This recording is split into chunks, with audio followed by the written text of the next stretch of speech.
នេះគឺជាទេសភាពនៅស្រុកស្រែនាពេលល្ងាចបាទបន្ទាប់ពីមេឃភ្លៀងរហូតហើយបាទមើលទៅឃើញថាទេសភាពស្រស់ស្អាត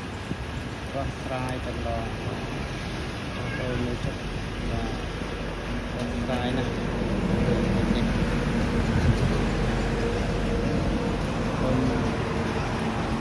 ម៉ែបងប្អូនជួយ like និង subscribe ម្នាក់មួយផងអត់មានអ្វីដែលត្រូវនិយាយតាមទេចិត្តមិនសូវល្អព្រោះអត់សូវអស់មានបានមើលទស្សនានៅវីដេអូរបស់ខ្ញុំនេះ